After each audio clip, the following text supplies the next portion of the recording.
was that, I mean, that's my sense of him, is that was him all along. You know, now that I've met him and seen some, when I first met him, and I think that's part of it too, becoming, I mean, I think I kind of went through that phase, like a phase of feeling really, you know, holy and religious, and, you know, there was like, and I think maybe he was in that when I first met him. Mm. And then it becomes more worldly, you know, I mean, it's not like, you know, you're I don't know, I just felt like he had gone through a little progression from when I first met him, and he was able to express it more in regular language now, or something, you know, but that's always kind of been in him, that's my impression. So he's finding his voice in a way. And I, to this day, don't know how Mari did what she did. Because it was 18 years that lapsed where I hadn't read it. And then when I did, it's like, oh my God, this is unbelievable. And She waited till I gave up. Had you been attempting, and then you must have gone through all kinds of movements. Well, she heard about all my movements. She probably didn't want to read it when she heard me, what I was going through. But no, keep it far, far away. Yeah. Well, I mean, I saw her lose weight. I saw her. I was not a happy camper a lot of the time. Well, and also, Mari always has goodness within her. I mean, she would never tell me or insist. I read A Course in Miracles. I'd read, I mean, and I watched what was happening to Mari. So it's like when someone goes into that mode, they can grow old and come back again. And I saw Mari grow old and then grow young. Interesting. I hadn't ever thought of that. Never heard that. When you're so immersed, it doesn't matter. You just go into that. What I mean by that, maybe it's wisdom that happens when I say old, but you just go there. And Mari's, what's so beautiful about Mari, unlike me, is, no, seriously, she goes willingly. I go kicking and screaming. I mean, I was telling Mari, look at me. It took my husband 11 years before I married Hines. And finally I said, yes. Mari does a masterpiece. It takes me 18 years to read it. And I'm probably her closest friend.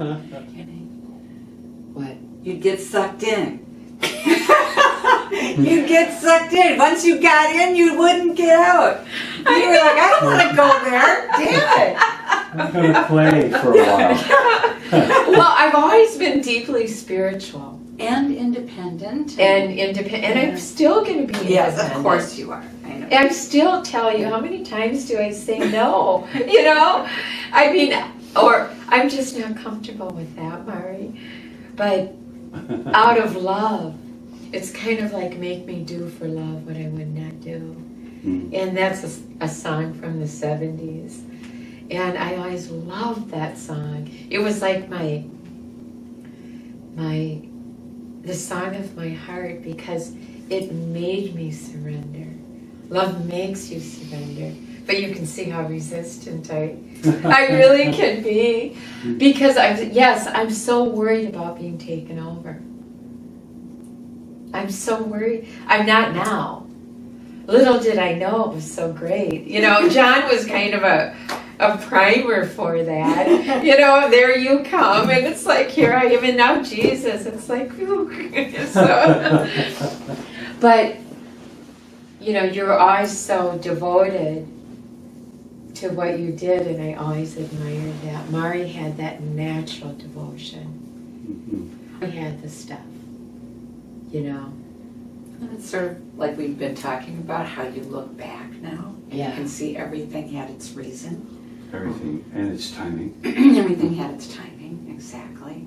I mean, I feel very strongly about, this being a new time because of Mary and I joining. But back then, I really could have probably lost myself without you. I mean, we're not men's ourselves. I mean, this is the new time of the course of love. But in my view, yeah, you lose yourself to find you, to be who you are. I think there are elements that await, and it's one of the reasons I was so intrigued with, like, what would it be to have that kind of a personal relationship with the author of these works, and how am I to translate what he described as his relationship with Jesus into something that I know, because there's a part of me that doesn't see deficiency in my experience, but I can't not be intrigued by someone who speaks as deeply as he does of this extra dimension of devotion. What is that? What is that? Is it something more about his temperament than it is about something I should reach to?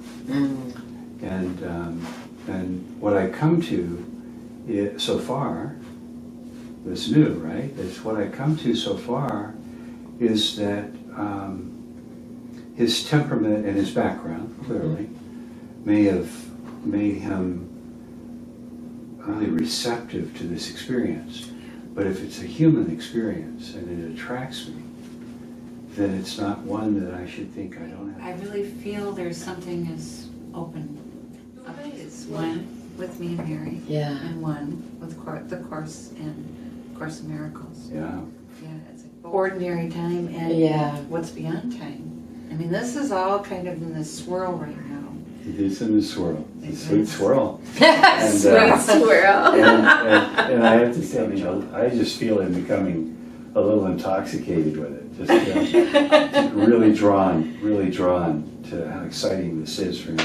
Even though he's giving lip service, like, take on the standard view. Yes. I'll be the counterpoint, and I'll represent standard view, just so that people, I don't think his heart's in it. No. It only be my opinion. I don't know him that terribly well, but it's what I'm feeling from him, and we did have a really, really enjoyable conversation. Did you? At the B&B, and it was everything to do with the House of Illusion being within the House of Truth, and him saying, how could that conceivably be so? And it was one of those situations where I'm so familiar with Ken's approach to the Course in Miracles. States there is what's true, and then beyond that entirely, and like on a different planet, is what's false. And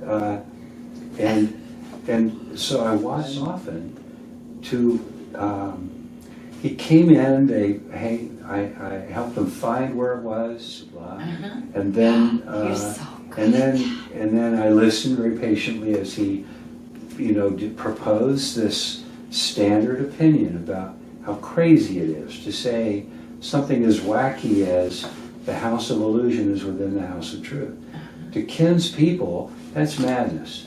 But I said, in the way that I'll be repeating for years about this kind of juxtaposition of the two, perhaps if we revisit this a little differently, we can soften some of the terms so that you begin to think about illusion differently than you do now, and begin to think of truth a little differently than you do. Begin to think of truth as inviolate, so that nothing happens anywhere that isn't within the truth. And that the House of Illusion is merely all that I fabricate about the truth, that the truth is always capable of encompassing. The House of Illusion never represents like a place or a time that is distant from the truth.